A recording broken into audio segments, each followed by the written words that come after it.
coronavirus explodes in numbers across America. Just how historically bad these unemployment numbers are. The protests against police brutality across the country.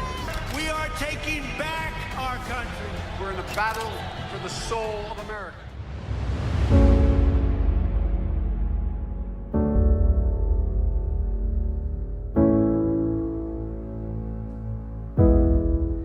هەموو کاتێک هەڵبژاردنەکانی ئەمریکا مایی گرنگی پێدانی جیهانە. دیارە هۆکاری ئەمەش دەگەڕێتەوە بۆ ئەوەی کە ئەمریکا زلهێزێکی جیهانیە و کاریگەری گەورەی بەسەر مەیدانی سیاسەتی نێودەوڵەتیەوە هەیە. هیچ دەوڵەتێک ناتوانێت حساب بۆ هێز و تواناکانی ئەم زلهێزەی جیهان نەکات، چونکە لە ڕووی ئابووری و سیاسی و تەکنەلۆژی و زانستی و سەربازیەوە ئەمریکا هەژمونی گەورەی هەیە بەسەر جیهاندا. لە ئێستاشدا تەواوی میدیا و سنتەرەکانی لێکۆڵینەوە و دەوڵەتانی جیهان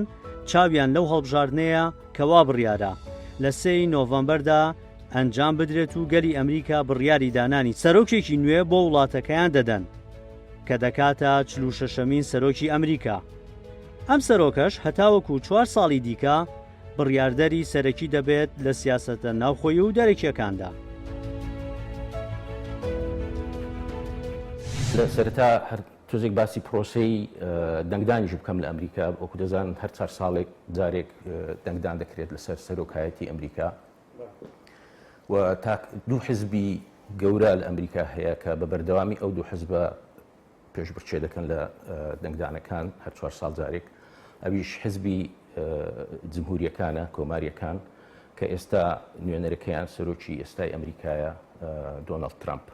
ئەوەی تریشیان حزبی دیموکراتیەکانن کە ئۆباما لەو حیزبە بوو و جۆ بایدن ئەو کاتە جێگیری سەرۆک بوو. ئەم دوو حیزبە بڵێن بنەماکانیان زۆر لە یەک دوورن، بەڵام لە کۆتاییدا بە پێی دەستوری ئەمریکا هەمووی بۆ خزمەتی میلەتەکەیە. هەرچەندە هەر سەرۆکێک کە دێت لە هەر حیزبێک بێت ئەجێندا و بەرنامەی خۆی هەیە، بەڵام سیاسەتی ئەمریکا زیاتر چەندین تەوەری هەیە کەەوە مراقبەی دەکاتن، وەکو کۆنگرس، وەکو ئیعلام، میدیا، ئەوانە هەمووی تاسیریان هەیە لەسەر سیاسەتی ئەمریکی. ئەجا دیموکراتەکان بەگشتی بەوە ناسراون کەەوە ئاشتی خوازن. زۆربەی جاری ئەو وختانی کەەوە سەرۆکی ئەمریکا لە دیموکراتەکان بووە شەڕ زۆر کەم ڕوویداوە، ئیلا ئەگەر یەخەی گرت بێت و ناچار بوو بێتەوە مووقیف وەربگرێت. ئەگەرنا بە بەردەوامی ئەوانەی کە تووشی شەڕ بوون و بە بڕیار چوونەتە ناو شەڕ حیزبی کۆماریەکانن، خۆیان بە هەڵۆیەکانی شەڕ ناودەبن. دیموکراتەکان هەروەها زیاتر بیر و باوەڕیان سۆشیالیستە، یعنی نزیکن لە سۆشیالیزمی عالەمی، بەڵام هەرچەندە دام بەوە نانێن چکە لەناو ئەمریکا شۆعیەت و کۆمینیزم و سۆشیالیست و ئەوانە قبوڵ نییە سەرمایەداریە سیستەمەکەی، بەڵام بیر و بۆچوونیان و ئیشکردنیان زیاتر لەو بابەتەیە. ئەو ڕەنگەی کەوا خۆیان پێدەناسێنن دیموکراتەکان ڕەنجی شینە، لەبەرەوە ئەگەر لە دوا دیبێت سیرتان کردی بێت جۆ بایدن ڕێباتەکەی شینی لەبەر بوو. کۆماریەکان سۆرن، ڕەنجی سوور دەبەستن عادەتەن. ئەنجا لەبەر ئەوە کە باسی ویلایەتەکانی ئەمریکا دەکەیت لەسەر ئەو بنەمای ئەو ڕەنگانە دابەش دەکرێت، پێیان دەڵێن ویلایەتە سوورەکان و ویلایەتە شینەکان، بلو ستیتس ئەند ڕێد ستیتس. ئەوە لەسەر ئەساسی چییە؟ چەندین ساڵە با بڵێن هەندێک ویلایەت هەیە هەر بە بێگومان دەنگدات بە کۆماری یەکلا بۆتەوە، ئەوانەی تریش دەنگ دەدەن بە دیموکرات. زۆربەی ئەو وڵات ئەو ویلایەتانەی کەوا دەنگ دەدەن بە کۆماریەکان بە جمهوریەکان ئەوانە نەکەوە زیاتر دیانەتن، یعنی هەست بە دیانەتی متدەینن با بڵێن هەرچی دیانەتێک بێت. ئەوانەی کە دیموکراتن زیاتر لیبرالن، یعنی مەسەلەی دیانەت و ئەوانە تەسیریان لێ ناکات. هەڵبژاردننی ئەم جارە جیاوازە لە هەڵبژاردنەکانی دیکەی ئەمریکا. ئەوەش بەهۆی ئەوەی ماوەی 4 ساڵە تەواوی جیهان گیری بەدەست سیاسەتە سەیر و سەمەرەکانی دۆناڵد ترامپی سەرۆکی ئەمریکاوە خواردووە. ئەم سەرۆکەی ئەمریکا کاریگەری خراپی بەسەر دۆست و دوژمنەکانی ئەمریکاوە هەبووە. چەندە دوژمنەکانی لێی تووڕان، هێندەش دۆستەکانی لێ بێزارن. لە ئێستاشدا ڕکابەرەکەی ترامپ بۆ سەرۆکایەتی جۆ بایدنی کاندیدی پارتی دیموکراتەکانە. کە پێشتریش جێگری سەرۆک باراک ئۆباما بووە و لە هەموو ڕوویەکەوە دژی سیاسەتەکانی ترامپ دەوەستێتەوە بە تایبەتی لە ڕووی سیاسەتی ڕوبەڕووبوونەوەی ڤایرۆسی کۆرۆنا و دژایەتیکردنی ڕاسیزم و نەخشەی ئابوووریەوە. لە ڕووی دەرەکیشەوە زۆر دژی سیاسەتەکانی وەستایەوە بە تایبەتی سیاسەتی لە ناوچەی ڕۆژهەڵاتی ناوەڕاست. ئەو دەنگدانەی ئەمریکا جاریان بەڕاستی زۆر گرنگە. ئەویش لەبەر ئەوەی ئەو 4 ساڵی ڕابردوو سەرۆک ترامپ چەندین شتی هاتە بەردەست، چەندین هەلی بڕیاری گەورە و چ لە دەرەوە و چ لە ناوخۆ سیاسەتەکانی لەوانەیە لە هەندێک حالەتدا وەکو پێی دەڵێن کۆنترڤێرشەڵ بووە، معناوەیە ئەوەی دروست کردووە یان کێشە و قسە و مقۆمقۆی دروست کردووە. لەبەر ئەوە ئێستا لە ئەمریکا دەڵێن ئەم دەنگدان نییە لەسەر کەسایەتی جۆ بایدن یان کەسایەتی ترامپ، بەڵکو دەنگدانە لەسەر ئایا ترامپ دەمینێتەوە یان نامینێتەوە، کە فەرقی زۆرە لەوەی کە ئایا جۆ بایدن دەیباتەوە یان دیموکراتەکان دەیبنەوە کە جۆ بایدن نوێنەریانە یانشەوە تا ترامپ هەر لە شوێنی خۆی دەمینێتەوە. لەبەر ئەوە ترامپ خۆک دەزانەوە 4 ساڵە ئیش دەکات، ئەگەر ئیشەکانی باشکردی بیت هەتا ئێستا بە دڵی هاوڵاتیانی ئەمریکی بیت ئەوە معناوێ دەمینێتەوە. Make no mistake, united we can and will overcome this season of darkness in America. Where Joe Biden sees American darkness, I see American greatness. I'll be an ally of the light, not the darkness. This election is a battle for the soul of America. This administration has shown it will tear our democracy down if that's what it takes for them to win. لە ئێستادا دوو کاندیدی جیاواز دژی یەکتر دەوەستنەوە. ئەم دوو پیاوەش هەریەکەیان خاوەنی باگراوندێکی سیاسی و فەرهەنگی و کۆمەڵایەتی جیاوازن. جگە لەوەش لە ڕووی دیدگای سیاسیشەوە تەواو دژی یەکترن. جۆ بایدن لە ساڵی 1942 لە شاری سکرانتۆن سەر بە ویلایەتی پەنسیلڤانیا لەدایک بووە. لە بنەماڵەیەکی کاتۆلیکی ئێرلەندی لەدایک بووە. باوکی کۆگایەکی فرۆشتنی ئۆتۆمبیلی هەبووە. جۆ بایدن بەشی یاسا و زانستە سیاسیەکانی لە زانکۆی دیلاورا تەواو کردووە. شارەزایەکی باشی لە مێژووی سیاسی و یاسادا هەیە. لە ساڵی 1970 تاوەکو 2009 بۆتە سیناتۆر لە کۆنگرێسی ئەمریکا. لە ساڵی 2009 بۆتە جێگری سەرۆک ئۆباما و هەتاوەکو ساڵی 2017 لەو پۆستە ماوەتەوە. دواتر لە زانکۆی پەنسیلڤانیا وەک مامۆستای زانکۆ وانەی وتوەتەوە. ئەگەرچی دۆناڵد ترامپ لە ساڵی 1946 لە شاری نیویۆرک لەدایک بووە، ملیاردلێر و بازرگانێکی گەورەی ئەمریکایە. ماوەی 4 ساڵیشە سەرۆکی ئەمریکایە. چ لە ڕووی سیاسی و چ لە ڕووی کۆمەڵایەتیشەوە جیاوازی زۆر لە نێوان هەردوو کەسایەتیەکەدا هەیە.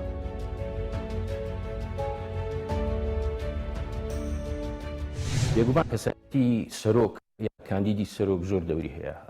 یەک لەو شتانێکەوە دەنگدەری ئەمریکی زۆر حیسابی بۆ دەکات تەمەنی ئەو کەسەیە کە دەبێت بە سەرۆک. ترسێک هەیە لە ئەمریکا کەوا سەرۆک بمرێت یان توانای ئیشکردنی نەبێت بە هەر شێوەیە بێتن، لەبەر ئەوەی کە لە زمانی با بڵێن کارتەر ئەوە کرا هەوڵی کوشتنی درا و کوژرا، هەر لەوێ ئەو ترسە هەر هەیە لە ناویان. لەبەر ئەوە یەک لەو شتانەی کە هەوڵ دەدەن بڕیاری لەسەر بدەن ئایا تەمەنی ئەو شخصەت چییە، حالەتی سەحی تەندروستێکەی چۆنە. هەرچەندە ئەو دوو کاندیدی ئێستا کە هەنە کە سەرۆک ترامپ لە ئۆفیسە حالی حاضر تەمەنی 74 ساڵە، جۆ بایدن 78 ساڵە. ترامپ خۆی تەندروستیەکەی زۆر باش نییە، ینی سەیری دەکەی قەڵەوە و ئەمریکی حساب بۆ ئەوە دەکەن، چێشی زۆرە و خواردنی چەور و ئەو شتان دەخواتە، ئەوانە هەمووی ینی زۆر وردەکاریە بەڵام حسابی بۆ دەکرێت. جۆ بایدن کە 78 ساڵە تۆزێک گومان لە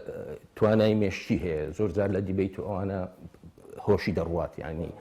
ترسی ئەوەی لێ دەکرێت چەند ساڵی تر تووشی زەهایمەر و ئەو شتانە بێت. کەسایەتیەکەیان وەکو شخصی خۆیان ترامپ هەتا ئاخر دیبیتیش کە باسی خۆی دەکات وەکو سیاسەتمەدار باسی خۆی ناکات، دەڵێ ئێوەی سیاسەتمەدار. بە جۆ بایدن ئیتیهامی دەکات، تۆمەتباری دەکات بەوەی دەڵێت چەند ساڵە تۆ سیاسەتمەداری بەڵام هیچت نەکردووە، خۆی هەتا ئێستا وەکو بزنسمانێک حیساب دەکات کەسێکە کە پارەی هەبوو و لە پارەوە هاتووە دۆناڵد ترامپ لە عائیلەیەکی زۆر دەوڵەمەندەوە هاتووە جۆ بایدن بە پێچەوانەوە شانازی بەوە دەکات دەڵێ کە من لە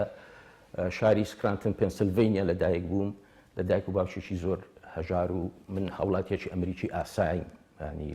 لە بەشە دەوڵەمەندەکە نیمە من دەتوانم لە ئێش و ئازاری خەڵک تێ بگەم جیاوازێکە لێرەدا ئەوەیە اینجا دێنە سەر مەسلەی ئەوەی کەوا ترامپ لەگەر ئەوەشدا کەوا کۆنسێرڤەتیڤە بڵین محافظە بەڵام سیاسەتەکانی زیاتر پۆپیلستە یعنی گۆڕانێک ڕوویدا لە ناو حزبی جمهوری کۆماریەکان کەوا بە شێوەیەک ئەو سەرکەوت و سەرکەوتنەکەشی زیاتر لەسەر بنەمای ئەوە بوو کەوا ڕێدەگرم لە پەنابەران و کۆچبەران لە ئەمریکای لاتینیەوە سەرکەون ئەو شەڕانەی ئەمریکا کە هەیەی کە بڵێ لە ڕێی ئابوووریەوە هەروەها ئەو شەڕانەی کە بەشداری تێدا کرد ئەمریکا و بێ بنن بڵین دیار نییەکەی تاوا دەبن ئەوانیان هەموو کۆتایی پێدەینم لە بەتایبەت لە ڕۆژهەڵاتی ناوەڕاست جۆ بایدن کە 8 ساڵ جێگیری سەرۆک ئۆبامە بووە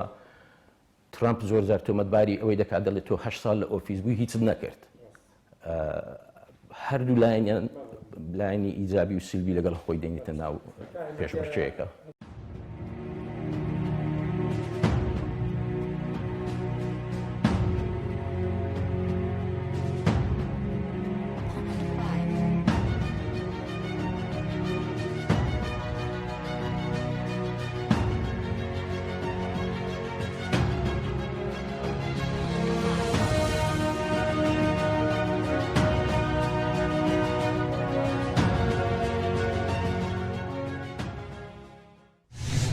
سیستەمی دیموکراسی ئەمریکی یەکێکە لە سیستەمە تۆکمە و دێرینەکانی جیهان و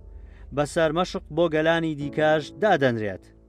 بەڵام ئەوە جێگەی سەرنجە ترامپ چەند جارێک هۆشداری ئەوەی داوە کە شکستی هەڵبژاردنەکانی قبوڵ نییە ئەمەش جۆرە ترسێکی لای چاودێرانی سیاسی دروست کردووە ئاخۆ ترامپ گەرشکستی هێنا واز لە کورسی دەسەڵات دێنێت یان سیستەمی ئەمریکی هێندە بەهێزە کە ترامپ ناتوانێت سەرکێشێکی وا بکات کە دژی دەستور و خواستی گەل وەستێتەوە. ترامپ هەر لە سەرەتای هەڵمەتی هەڵبژاردن یاخود لە هەڵمەتەکەی پێش ئەم هەڵمەتەی ئێستاهی پێش 4 ساڵ بە ئەسلوبێکی زۆر جیاواز کاری کرد لەگەڵ هەموو کاندیدەکانی تر شتی زۆر سیر و سەمەرە باسەکە ئەتیمادێکی ئەساسی ئەخاتە سەر ئەو جمهوری ئەمریکا کە ڕەنگە وعی سیاسیان ئەوەنە نەبێت جمهورێکی تازەیە بەهۆی سۆشەڵ میدیاوە زۆربەی زانیاری دەسەکەوێ ئامادە نییە بە قوڵی بچێتە ناو مەسەلەکان قسە بە ئەو جمهورە ئەکات ئەو جمهورەش پێچی حەزی لە زەلامێک بێت کە ملهوڕ بێت و بە شێوەیەکی زۆر جیاواز خۆی پیشانی خەڵق بات بۆیە یەکێک وەبزەم بەشێکە لە هەڵمەتی هەڵبژاردنەکەی کە ئەڵێ و ئامادە نییە کورسی واز لە کورسی حکوم بێنێ بەڵام لە ئەمریکا تەمانە مەشتی واز زەحمەتە ئەمریکا دەوڵەتێکی مؤسساتیە محکەمەی لێیە کۆنگرێسی لێیە دادگای فدراڵی هەیە ئەمانە هەمووی تەمان بنە ڕێگر لەوەی جەیشی هەیە شتی تری زۆرە مدەی قانونی کە تەواو بوو ناتوانێت ینی وڵاتێکە یەک کەس ناتوانێت بەڕێوی بات مؤسسە هەیە ئیدارە هەیە لە ئەمریکا. سیاسەتە ناوخۆیەکان هەمیشە پانتایی گەورە لە هەڵبژاردنەکانی ئەمریکادا داگیر دەکەن و هەر کاندیدە و تێڕوانین و دیدگای سیاسەتی تایبەت بەخۆی هەیە بۆ کێشە ناوخۆیەکان لە پێش هەمووشیانەوە لایەنی ئابووری دەبێتە تەوەری سەرەکی نێوان هەردوو لاو هەر یەکەیان خاوەنی بەرنامەیەکی تایبەتە بۆ پێشخستنی لایەنی ئابووری وڵات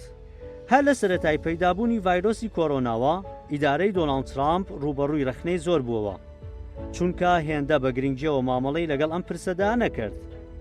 لە ئێستاشدا ئەمریکا یەکێکە لە وڵاتانەی کە زۆرترین ڕێژەی توشببووی ڤایرۆسەکەی تێدا بڵاوبووەتەوە کۆرۆناش تەوەرێکی گرنگی نێوان هەردوو کاندیدەکەیە و هەر یەکەشیان سیاسەتێکی تایبەتی لەم بارەیەوە هەیە. ئەو شێوازێک کە کاری پێکردەوە بە تایبەتیش مامەڵەکردنی لەگەر کۆرۆنا سەرهەڵدانی پەتای کۆرۆنا و چۆنیەتی مامەڵەکردنی لەگەڵ کۆنتترۆلکردنی و ئایا هاوڵاتی ئەمریکی بە چ شێوەیەک مامەڵی لەگەڵ بکات هەتا ئێستا زۆر باش نییە بە باشی لەسەری نەشکایتەوە لەبەر ئەوەی هەر لە سەرتاوە نکۆڵی لێ دەکردێت و شتی وانە دوای بەم زوانە دەرکەوت کەوا لە مانجی نهایەتی مانجی یەک و مانجی دووەوە زانیتی و بە خەتەرەکەشی زانیە بە مەترسیەکانی بەڵام بڕیاری ئەوەی داوا کەوا بە هاوڵاتیانی ئەمریکی نەڵێت پاساوەکەشی لە بۆەوە ئەوەیە دەڵێ ئەمە نەمویست هاوڵاتیانی ئەمریکا تووشی شڵەژان و ترسان بکە بەڵام یەک لە بنەماکانی سیاسەتی ئەمریکا ئەوەیە کەوا دەبی ڕاستگۆبی لەگەڵ میلەتت بە هەموو شێوەیەک یعنی ئەگەر ترسی پتێدا بیت خەتەر بی هەر شتێک بی کراوەی شەفافیت زۆر زۆر گرنگە لەبەر ئەوە یەک لەو شتانێکەوە بە سلبی لەسەر ترامپ دەشێتەوە تا ئێستاش مەسلەی مامەڵەکردنیەتی لەگەڵ کۆرۆنا. پرسی کۆچبەران پرسێکی گرنگی دیکەیە کە ئەمڕۆ ڕوبەڕووی کۆمەڵگەی ئەمریکا دەبێتەوە. لەم بارەشەوە هەردوو کاندیدەکە خاوەنی تێڕوانینی خۆیان و هەر یەکەشیان ڕێگە چارەسەرێکی بۆ ئەم پرسە پێیە. بۆ کێشەی کۆچبەران یەک لەو تەوەرانەیە کە هەموو ساڵێک هەر 4 ساڵ جارێک خۆی نوێ دەکاتەوە لە ناو دەنگدانەکانی ئەمریکا. کۆچبەر کە باسی کۆچبەر دەکەین بنسبەت ئەمریکاوە دوو عێراقی یان ئەفریقیەک یان ئەوانە دێن ئەوە کێشە نییە کە ئەوان باسی کۆچبەر دەکەن باسی ئەو کۆچبەرانە دەکەن کە لە ئەمریکای لاتینیەوە لە خوارەوە سەر دەکەون لە مەکسیکەوە ئاخیر بڵین مەتافیتیان لێەوە داخلی ئەمریکا دەبن جا حدودەکەی ئەمریکا هەر لە کالیفۆرنیاوە دەڕواتە تا فلۆریدا دەڕوە ئەوانەی کە داخل دەبن لە منطقەی کالیفۆرنیا و تێکساس و ئەوانە زۆربیان مەکسیکی و گواتیمالی و ئەوانەی ئەمریکای لاتینینە ئەوەی لە فلۆریدا داخل دەبێت زیاتریان هی کوبانە لە ڕێی ئاوەوە دێنە کەنارەکانی ئەمریکا جا کێشەکە لێرە لەسەر ئەو ژمارە زۆرانەیە کەوا داخل دەبن ئێستا ئەوەی کە نقطەیەکی زۆر سلبیە لەسەر حکوومەتی ترامپ ئەوەیە کەوا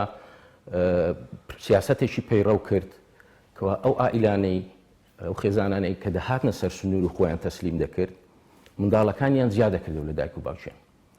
دوای ئەوە دەیوت بە ئەوانەی دایک و باوکن گەورە نافەرمو ئەوراقتان تەقدیم بکەن و دوای مەحکەمە و شتوا دەکرێت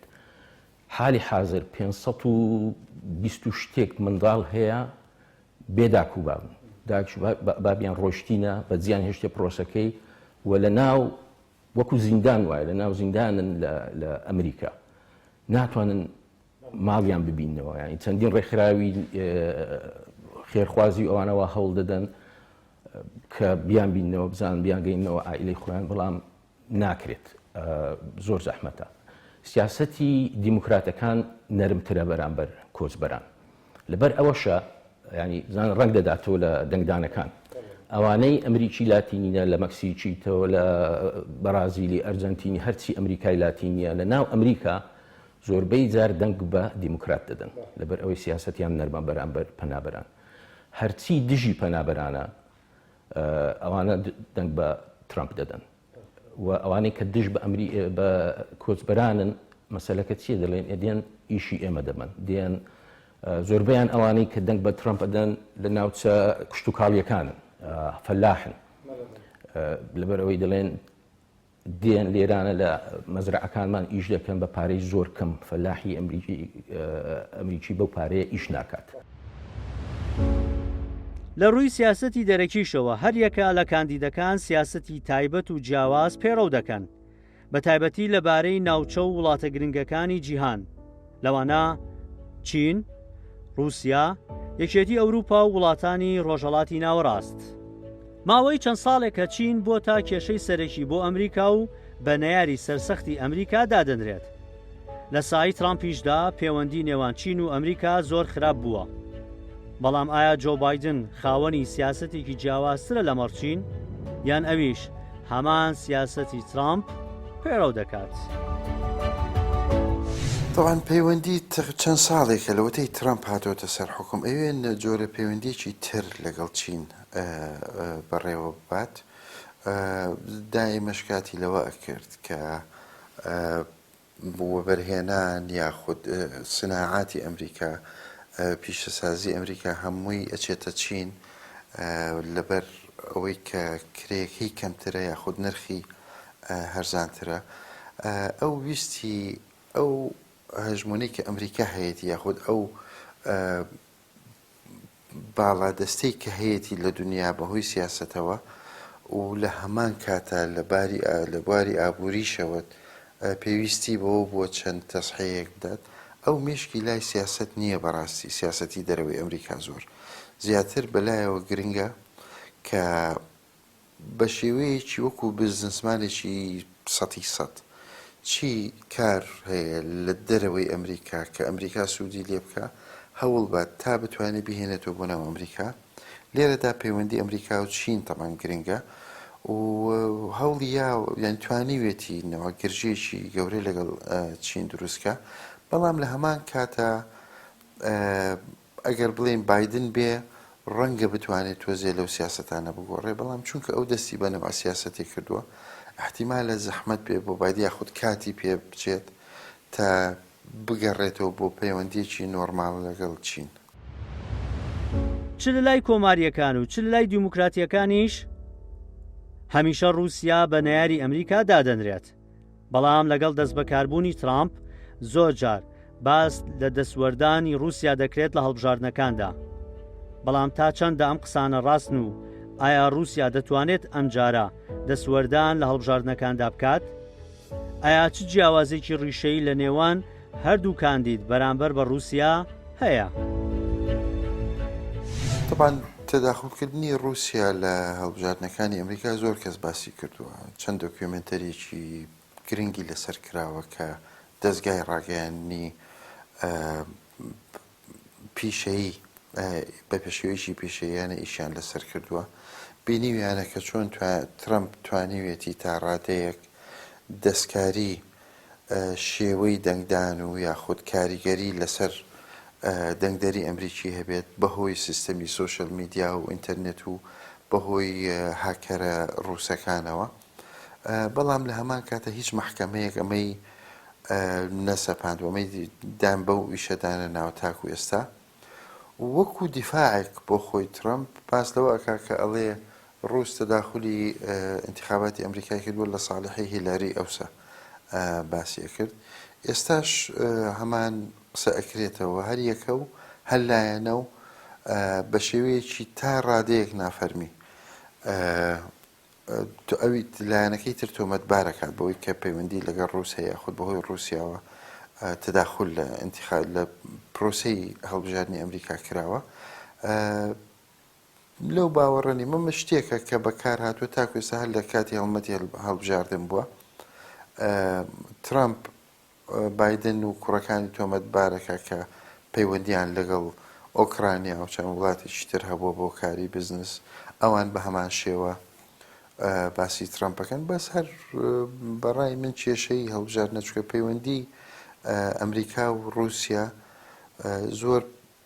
لەوە بەخۆترەکە لەسەر تەداخلکردنی هەڵبژاردن یاخود تۆمەتی ئاوا تێک بچێت زۆر وڵاتی دنیا هەیە کە دابەشیان کردو بینی خۆیان ئەبێن جۆرە پەیوەندیشیان هەر بمێنێت تاکو بتوانن ئیدارەی وەزەی دەرەوەی ئەمریکا بکەن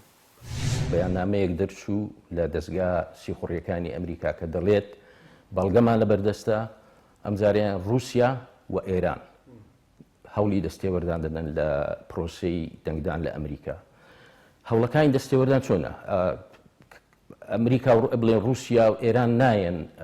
یەکەیەکە قسە لەگەڵ ئەمریکیان بکەن بڵێن وەرە تۆ دەنگ بدە بە فلانە کەسیان مەیدە بە فلان ئەوەی هەوڵی دەدەن ئەوەی شێواندنی مەسیجەکانە ئەوەی کە دەیبینن لە فەیسبووکە لە سوۆشیال میدیایە و هەتا ئەم دوایین خەبەرە ئەوەیە دەڵێ ئێران ئێستا ئەو معلوماتی دەنگدەرانی کە دەستکەوتووە ژمارە تەلەفۆنی تێدا ئیمەیلی تێدا ئەوانەکە کەسێک خۆی ناونووس دەکا بۆ ئەوی دەنگ بدات چکە ساڵان ئەبێ خۆت نوێ بکەیتەوە ناوی خۆت نوێ بکەیتەوە دەڵێ ئەو معلوماتی بەدەست دەکەوتووە و چەندی نامەی هەڕەشە چووە بۆ هاوڵاتی ئەمریکی لەبەر ئەوە ئەگەری دەستێوەردان زۆرە بەڵام وەسیلەکانی و ئایا سەرکەوتو دەبی یاننا ئەوە دەکەوێتە سەر دەنگدەری ئەمریکی ئایا تا چ ڕادەیەک کاری تێدەکات ئەوەی پێشوو کە ڕوویدا 4 ساڵ پێش ئێستا طبعاً لە ناو ئەمریکا زۆر بە دوواداچوین تێدا کرا هەیئەتێک دروستکرا بە سەرۆکایەتی ڕۆبرت مولەر چەندین مانگ ئەو هەموو زانیاریە کە لە بەردەستیان بوو هەڵیان سەنگاند و راپۆرتێکی زۆر دوور و درێژیان پێشکەش بە کۆنگرس کرد نەتیجەی راپۆرتەکە ئەوە بوو دەڵێ دەستێوەردان کراوە گروپی ترامپ پێیان ناخۆش نەبووە یعنی ئەگەر پاڵپشتیشان نەکردی پێیان ناخۆش نەبووە کە ئەو شتەکراوە بەڵام بە هیچ شێوەیەک تاوانباری ترامپ ناکات کەەوە خۆی پارەی دابێتیان پشتگیری ئەو پرۆسەی کردبێت بەڵام شتەکە کراوە. هەمیشە ئەوروپا بە دۆست و هاوپەیمانی استراتیژی ئەمریکا دانراوە بەڵام لە سایی ترامپدا ئەم پەیوەندیە بەرەو گرژی زۆرتر ڕۆشتووە هەر بۆیە نەیاران ترامپ بە تێکدەری ئەو پەیوەندە استراتیژی و مێژووی ئەمریکا و ئەوروپا دادەنێن بەڵام ئاخۆ لەبارەی ئەوروپاوە چ جیاوازێک لە نێوان دۆناڵد ترامپ و جۆ بایدندا هەیە. بایدن زۆر جیاوازترە بایدن ئەمریکیە تەقلیدیەکەیە کە ئەوەی کە لێیان ئەبینین با بڵین لە ئۆباما زمانی ئۆباما بێت یاخود لە کلنتن یان لەوانی تر سیاسەتی دەرەوەی بایدنتەوە خواکرێ زۆر منطقی تر بێت عاقلانەتر بێت لە هی ترامپ هەموو شتێک لە ڕوانگەی بزنسەوە سەیرەکات ئەوەی کە بینیمان لە کاتی برێگزیتی بەریتانیا کە بەریتانیا لە ئیتحادی ئەوروپی دەرچوو زۆر تەئیدی کردن و زۆر هانیشیان کە لە ئیتحادی ئەوروپی دەرچن جارێکی کە بینیمان کە لە فەرەنسا بوو احتیفالیە کرد بە کۆتایی یادی کۆتایی حربی عالەمی دووەم کە ماکرۆن قسەی کرد باسی بەیەکەوە ژیان و باسی هەماهەنگی نێوان گەلانی کرد و کە نابێت کەس هەژمونی بەسەرەوی تر هەبێ ترامپ وتی ئێمە نەبووینایە ئێستا ماکرۆن بە ئەڵمانی قسەیە کرد یعنی شێوەی مامەڵەکردنی لەگەڵیان زۆر بە شێوەیەکی ملهوڕانەیە و هەروەکو بزنسێک سەیری ئەوروپاکە و بە تەسەووری ئەوروپا شتێکە کە کۆنا و سیستەمی بێکەوە ژیانیان ئەو دروستبوونی ئەو اتحادی ئەوروپیە زۆر هەر نەتێی ناگا بە لەو باوەڕم لە چەند شوێنێکە گوێمان لێی بۆ گوێبیستی بووینێکە قسەی کردووە هەر نازانێ ئەوروپا لەسەر چه ئەساسی دروست بووە یەکێک لە کێشە هەرە گەورەکانی ترامپ ئەوەی لە دنیا نازانێ ینی بینیتان پێشوازی لە کاکنێچیروان کرد وەی زانی هەواڵ مەزلومی سووریا باسی کورد و کە باسی کوردی سووریاکە نمونەی کەرکووک و عێراق هێنێتەوە ینی نایزانێتە گای لەو تەفاسیلە نییە و بەدا ینی لەسەر خەتەرەکەشی لەوەیە کە لەسەر ئەو بنەمایانە بڕیارەدات و بڕیارەکانی ئەبینین چۆنە. ڕۆژهەڵاتی ناوەڕاست هەمیشە بەشێکی گرنگی سیاسەتی دەرەوەی ئەمریکا بووە بەڵام لە سایی ترامپدا سیاسەتی ئەمریکا ناڕوونی زۆری پێوە دیار بوو تاکە سەرکەوتن کە کردوویەتی ڕێکەوتنی ئاشتی نێوان ئیمارات و بەحرێن و ئیسرائیل بووە هەروەها هەفتەی پێشوو سوودانیش هاتە ڕیزەوە لەم بارەیەوە هەردووکان دیت خاوەنی سیاسەتی تایبەت بە خۆیانن. بۆ ترامپ یاخود بۆ ئەمریکا دوو ڕۆژهەڵاتی ناوین هەیە ئێستا ڕۆژهەڵاتی ناوەڕاستی ئیسرائیل و هەوڵێکە کە تا بتوانێت وڵاتانی عەرەبی ڕاکێشێ بۆ ڕێککەوتن لەگەڵ ئیسرائیل ئەوە بینیمان ئیماراتە بەحرێنە سۆدانی هاتە سەر سوودان باسی لە سعودیە کرد پێش چەند ڕۆژی خۆی هەوڵەیەت بەو شێوەیە وەزعێکی ئاساییتر بۆ ئیسرائیل دروست کات لە ڕۆژهەڵاتی ناوەڕاست لە هەمان کاتە ئەو دژایەتی کە هەیەی لەگەڵ ئێران ئەویش بۆتە سەرچاوەیەکی تر بۆ بڕیارساتنی ترامپ کە هەموو شتێک بە چاوی ئێران سەیرەکات یعنی ئێستا کە سەیری عێراقەکە مێشکی لای ئێرانە